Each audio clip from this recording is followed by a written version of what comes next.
What's up, you guys? I'm not amazing, I'm just mediocre. Welcome back to the channel and this Apex Legends video, where today we're going to be talking about all the big changes that came in the patch alongside the Old Ways event. That's right, it's not just about the Bloodhound Town Takeover. We actually had some huge changes to the game alongside some big character nerfs and buffs. So, first off, we have our duos and our map rotation. Starting today, April 7th, duos will be added to the game alongside trios, as well as a permanent rotation that gives players the ability to play duos or trios on Kings Canyon and World's Edge.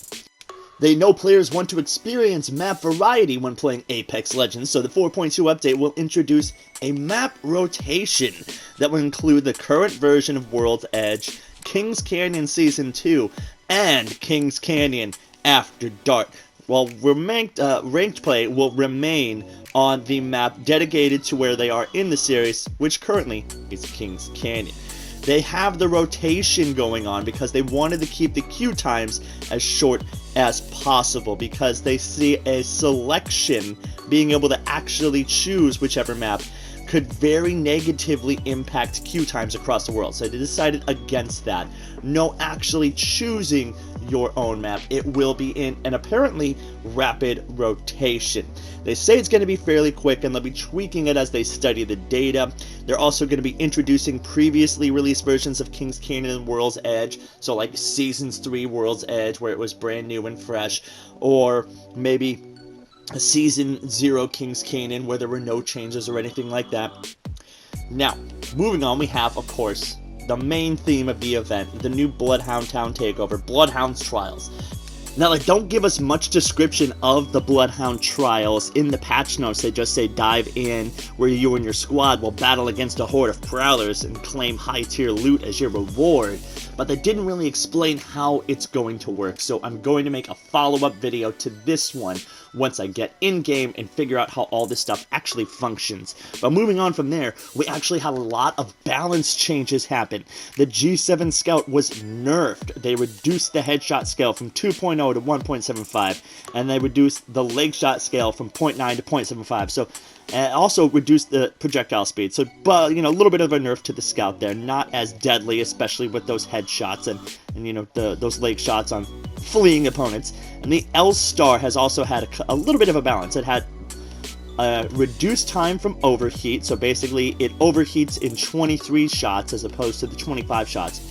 But it will reset its view kick pattern much more quickly to avoid the horizontal recoil feeling like it goes in unpredictable directions. The Kraber got a nice buff, where the headshot multiplier went from 2.05 all the way up to 3.0. Now it is guaranteed to knock any target with a headshot, even if they're a fortified character with a level 3 helmet and a full Evo shield. So no matter what, you're guaranteed to knock people with those Kraber headshots now. I'm really happy to see that. They nerfed the sniper ammo, reduced sniper ammo per pickup from 10 to 8, and maximum inventory stack size to 16, so I guess they felt like snipers were still being spammed, still overpowered. And low profile has been altered even further. Low profile really hurts you now.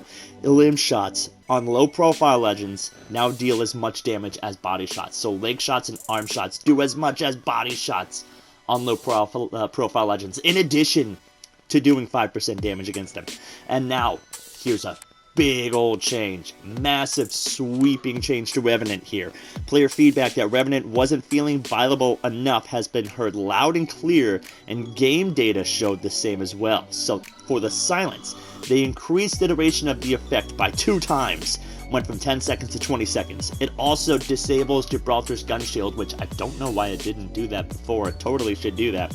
Increase the duration of the area of effect that lays on the ground from 5 seconds to 10 seconds, so you can really hold down choke points with that for a little bit now. And the silence also carries 2 charges, as well as an alteration to the death totem, where characters are now respawned with 50 health, or whatever health they had when they activated it, if lower, instead of 1. So like if you had 25 health when you hit the totem, you'll have 25 health when you come back.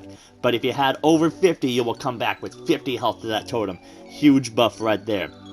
And he also had low profile removed from him because of his actually enormous size. So he's a regular character now, regular legend, not gonna get that. I might actually go back to playing Revenant now. Lifeline also has a new secondary passive. Hooray for Lifeline, feeling more useful. New secondary passive, Lifeline can access secret compartments with more loot on blue bins. Blue bins are found randomly, replacing ordinary bins. These rare bins will have a second compartment that only Lifeline can open, and this will always contain some mixture of health items, weapon attachments, and knockdown shields. For Wraith, the portals will now disappear after 4 seconds if both ends are outside of the circle. So this means that Wraith mains can no longer abuse the void in order to get their easy wins, like sitting in the portal and just voiding back and forth to avoid damage. That void portal will only last 4 seconds now, so you can no longer take advantage of that the same way you used to. And they also buffed the Evo armor in a way by making the damage required to evolve it much less. The first evolution will cost 75 health. The second evolution will cost 150, and the third evolution will cost 400. So let's see here, that's just barely 525 damage to fully maximize this shield, and only 225 damage to get that purple level armor. And they also claim to have fixed the loot density on King's Canyon, so we'll see what that looks like when we get in-game. We'll see what ranked games end up like if we can get fully kitted in those. Now, as I speak, the update just finished installing on my console, so we're going to wrap it up here.